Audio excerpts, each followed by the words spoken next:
اعوذ باللہ من الشیطان الرجیم بسم اللہ الرحمن الرحیم۔ موضوع الدرس فی احکام العفة للنساء، سورۃ النور، تفسیر ابن کثیر۔ الحمد للہ رب العالمین،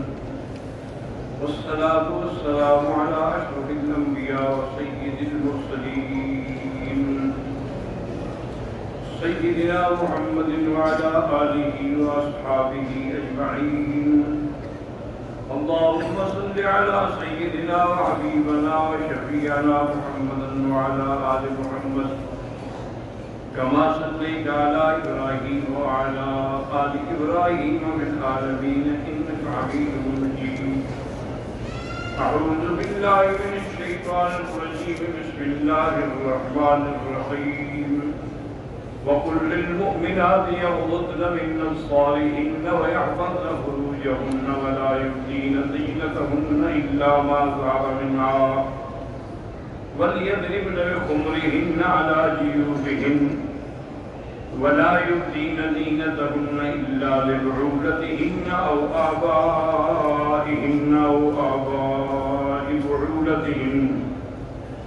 أو أبنائهن أو أبناء بعولتهن أو إخوانهن أو بني إخواتهن أو بني إخوانهن أو بني أخواتهن أو نسائهن أو ما ملكت أيمانهن أو التابعين غير أولي الإربة من الرجال أو الطفل الذين لم يظهروا على عورات النساء ولا يضربن بأرجلهن ليعلم ما يخفين من زينتهن وتوبوا إلى الله جميعا أيها المؤمنون لعلكم تفلحون۔ قال المؤلف المفسر رحمه الله تعالى: أدام النفع بعلومه وعلومكم إلى أن قال: وقال مالك عن الزهري إلا ما ظهر منها، یعنی جو چیز بظاہر ظاہر ہے جیسے خاتم ہے یا اس کے پاؤں کے اندر جو پذیب ہوتی ہے، وَيَحْتَمِلُ أَنَّ ابْنِ عَبَّاسَ مَنْ تَابَعَهُ أَرَادُوا تَفْصِيلَ مَا ظَهَرَ مِنْهَا بِالْوَجْهِ وَالْكَفَّيْنِ، یعنی چہرہ بھی اور ہاتھ بھی ظاہر کر سکتی ہے، اور یہی جمہور کے نزدیک ہے۔ وَيَسْتَأْنِسُ لَهُ بِالْحَدِيثِ الَّذِي رَوَاهُ أَبُو دَاوُودَ فِي سُنَنِهِ حدثنا يعقوب بن كعب الأنطاكي ومحمد بن الفضل الحراني قال حدثنا الوليد بن سعيد بن بشير قتادة عن خالد بن زيد عن عائشة رضي الله عنها أن أسماء بنت أبي بكر دخلت على النبي صلى الله عليه وسلم وعليها ثياب الرقاق۔ بی بی عائشہ فرماتی ہے کہ بی بی اسماء، یہ بھی ان کی بہن ہے، حضرت ابو بکر کی بیٹی،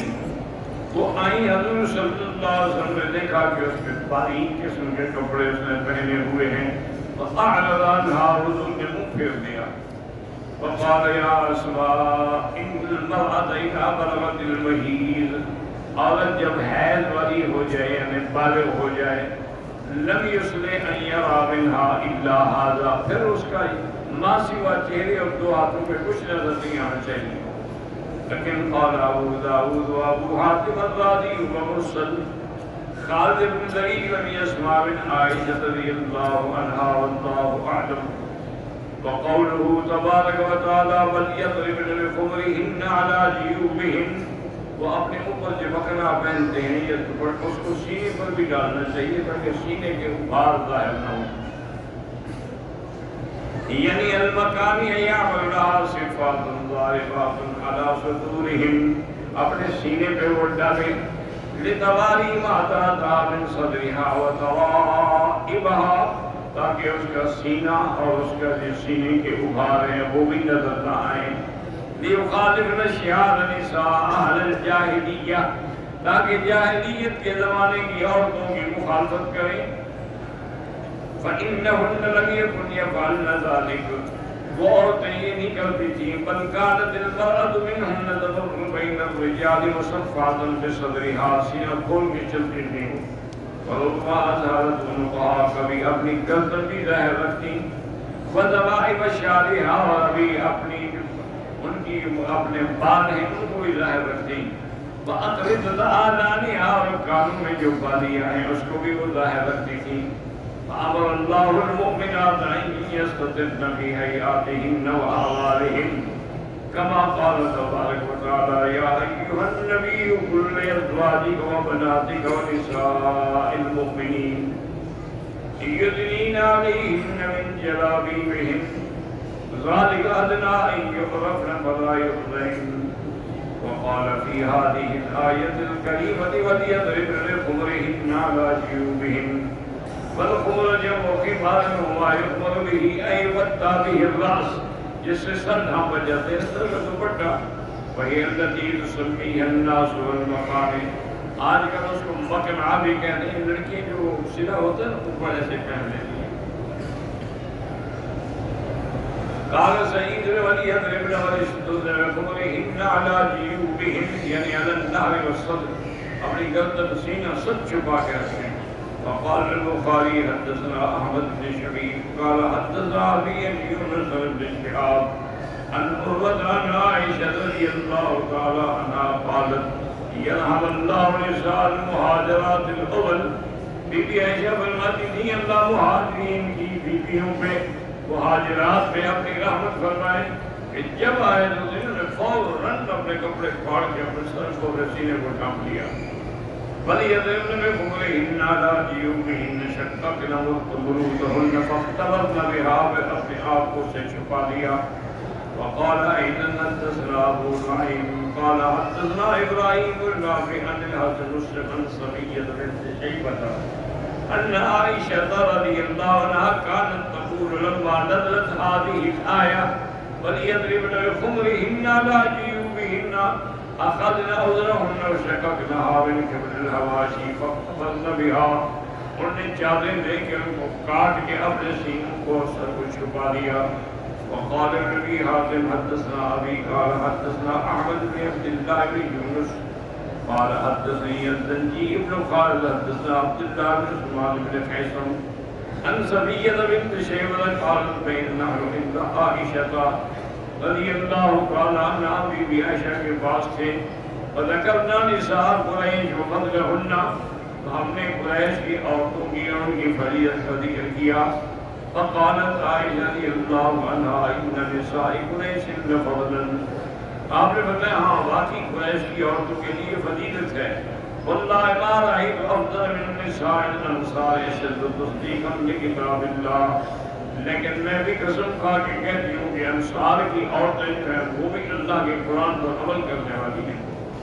لقد انزلت سورۃ النور وَلْيَضْرِبْنَ بِخُمُرِهِنَّ عَلَى جِيوبِهِنَّ انقلب رجالهن إليهن يتلون عليهن ما أنزل الله إليهم فيها ويتلو الرجل على امرأته امرأة کے عورتوں کو سناتے قرآن. اسی طرح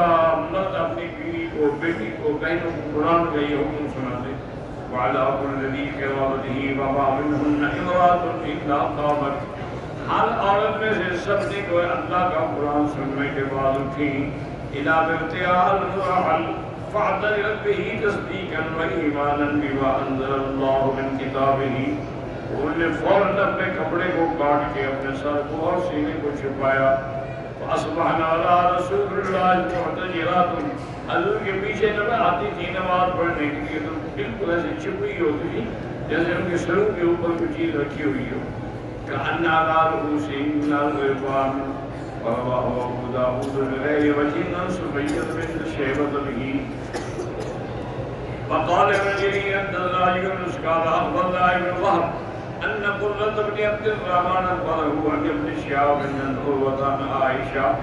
رضي الله تعالى عنها قالت يرحم الله النساء المهاجرات الأول لما أنزل الله وليضربن بخمرهن على جيوبهن شققن عن عورتهن، اور انہوں نے اپنی چادریں پھاڑی اور اس سے اپنے سینے اور سر کو ڈھانپ لیا. رواه ابو داود من حديث ابن وهب به وقوله تعالى فلا يبدين زينتهن الا لبعولتهن، اپنی زینت ظاہر نہ کرے مگر اپنے خاوند پر، او آبائہن یا باپ پر، او آباء بعولتہن یا خاوند کے باپ، او ابنائہن یا بیٹے، او ابناء بعولتہن یا خاوند کی اولاد، او اخوانہن یا بھائی، او بنی اخوانہن بھائی ان کی اولاد، او آباء بعولتہن یا خاوند کے ماں باپ، اتفر منہا وقال لم یذکر الام والخال، کہ یہاں ام اور خال کا ذکر نہیں آیا، لأنہما یناتان من ابنائہما ولا تضع خمارها عند الام والخال، فأما الزوج فإنما ذلك كله من أجله تصنع له بما لا يكون بحضرة غيره، وہ اپنے چاچے اور مامے کے سامنے بھی آتی تھی، باقی جہاں تک خاوند کا حق ہے اس کے سامنے جیسے بھی کچھ رہے وہ جائز ہے۔ او نسائہن ان تظہر وليتها ایضا للنساء المسلمات دون نساء اہل الذمہ، ہاں مسلمان عورتیں ہوں تو ان کے سامنے وہ ظاہر کر سکتی ہیں، لیکن کوئی کافر عورت ہو یا اس کے سامنے نہیں، کیونکہ وہ جا کے لوگوں کو کسے بتاتی ہیں۔ لئلا تذبعن لرجالہن وذلك إن كان معذورا في جميع النساء إلا أنه في نساء أهل الذمة شد فإنهن لا يمنعهن من ذلك مانع، فأما المسلمة فإنها تعلم أن ذلك حرام تنزجر عنه، ہاں مسلمان عورت تو نہیں جا کے خاوند کو بتاتی ہے کہ فلاں عورت ایسی خوبصورت ہے، لیکن وہ عورتیں ہیں وہ تو پرواہ نہیں کرتی تھی۔ وقد قال لا تباشر المرأة طلعتها لزوجها، کوئی عورت کسی دوسری عورت کے بارے میں اپنے خاوند کے سامنے ایسی صفتیں بیان نہ کرے گویا کہ وہ دیکھ رہا ہے، یعنی کہ گھر میں آ کے عورتیں بیویاں بھی اپنے خاوند فلاں عورت ایسی خوبصورت ہے ایسی ایسی، تو گویا کہ وہ ایسی صفت بیان کرتی ہے گویا کہ وہ دیکھ رہا ہے۔ اخرجہ فی الصحیحین عن ابن مسعود وروى سعید بن منصور فی سننہ حدثنا اسماعیل بن عیاش هشام بن الغازی عن عباس بن سعید عن ابیہ عن ناصر بن قیس ان عمر بن الخطاب رضی اللہ عنہ كتب الى ابی عبیدہ، حضرت عمر نے خط لکھا حضرت ابی عبیدہ کو، اما بعد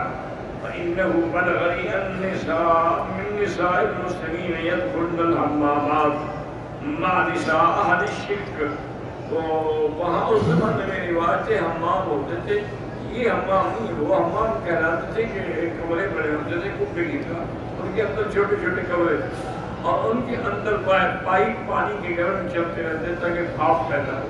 تو وہاں عورتیں بھی اور مرد بھی آ کے غسل کرتے تھے اور کپڑے شپڑوں کا کوئی خیال نہیں کرتے۔